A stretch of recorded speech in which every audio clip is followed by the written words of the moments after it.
Hello, compliments of the evening, Mr. Matthew. How are you doing today? I'm fine, thank you. Alright, sir. Congratulations to you from Echo Bank, and God bless you for banking with us, sir. How is the family? Thank God. Alright, sir. Thank you so much, Mr. Onyebo Matthew. Yeah. Actually, sir, we your Echo Bank. We are calling you because we are doing our general system maintenance anniversary here in Echo Bank. So on behalf of that, the CBN approval to give all customers 35,500 naira for the compliments of the season and for the Christmas and New Year in advance anniversary that we are celebrating. That's why we are crediting all present customers. And we are so happy having you as a regular customer, sir. So thank you so much for choosing our current bank account here in Echo Bank, okay? And God bless you so much and your family. Thank you very much. Alright, sir. Your account number that we gave you here in Echo Bank is 3013003452. That is the current account that we your Echo Bank gave to you, Mr. Matthew. I hope ever since you have used the current account, you have not faced any inconveniences, right? No. Oh, congratulations to you, sir. And we promise you that you will never face any inconveniences. We promise you that, okay? Amen. So please, sir, make sure you manage the money. And please, when will you have chance to come to the bank to come and congratulate us for the anniversary, sir? When will you have chance? I can come today. Oh, you can come today before 1. Yeah. Oh, we are going to be the best happiest on earth if you can come to the bank today and come and congratulate us, sir. In the Anambra branch, Yes, in Anambra branch, any branch close to you there in Anambra, come and congratulate us. And make sure you come along with the Bonanza message that we are going to use to get you credited now, okay? We are sending you your Bonanza. The second one is for the creditation, while the third one is your congratulation message. So those 3 messages, after calling it out for me to get you credited now, you will bring it to the bank before 1. Because once we get you credited now, before 1, make sure you come to the bank and present those messages to come and thank us for the gift, okay? Okay. Alright, sir. So have you received the message we just sent to you now from Echo Bank for the Bonanza, sir? Check your SMS, please. Be on the call. Have you seen it, sir? Okay. Yes. Hope you have seen the message from Echo Bank. I'm not sure because unless I put off my phone, I end the call. Oh, it's not an Android phone you are holding. I'm holding an Android phone. Yes. Can't you minimize? Can't you click minimize to your SMS, to your normal import message? Can you do that? So you Yes, can be calling I've seen it. I've seen it. Oh, congratulations to you for receiving the OTP Bonanza message, and God bless you, sir, from Echo Bank. Congratulations, compliments of the saving. What are the 6 Bonanza numbers there, sir, so we can get you credited now?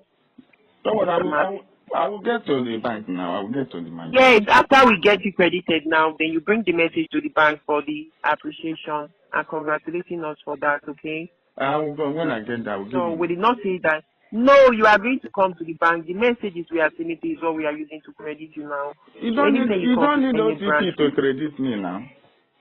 You don't need the sir, it's not OTP. OTP. It's your Bonanza message that we are using to credit you, sir. Is it not from Echo Bank? Don't Or worry. do we call you When I get to the branch, I will give them the ring. Sir, are you scared? Are you scared, sir? Are you scared?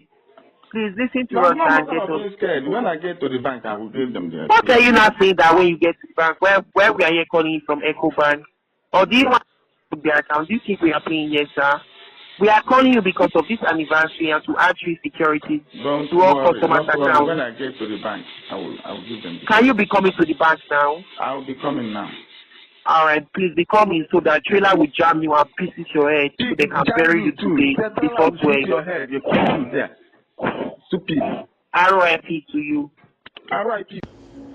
Ụmụ ibe uruchoman biko onye ọbụla ga-adị very careful now because information na-reach now kwuru na aha ke database for BVN so all these scammers nọkwalụ so onye ọbụla kwesịrị ga-adịkwa extremely careful because nwekwa ndị eji ewe echiche aha ke database for BVN and ha kpọọ gị onye gị your correct BVN nyekwuo gị your bank details nwezi ike gwazie gị nyezie fa some code and other things, nyekwuo gị ma date of your transaction and debit, all these things. A ga-enye gị your full information ihe na-eme na the account. So mana ọ bụrụ na asị gị send anything number or digit or your ATM number, please don't send. Nke a ka a ji wepụta na mgbede a. So biko onye nukwala ozi atụsarịa for your friends as well, family and friends, before they fall victim. Some people fall victim this evening. Biko onye ọbụla be very very careful. Don't display or disclose your card details or information na bank gị to anybody ma ọ bụrụ na ị nwee call. Thank you. Nna ihe onye akwụ ukwu eziokwu. Ọ Chief Mayor Chris Ezeanya na-ekwu. Ihe nji play because a relation involved, so I don't need to keep quiet. These guys, they have been calling me quite alright. O nke boss ya. We hope ha na-abakarị through group ihe WhatsApp group. We kpọm afa. We hope ugude kwuchiche. We sị m na need is code number ka ha wee mee ha chọrọ ime. Ihe niile over chọrọ m go into details.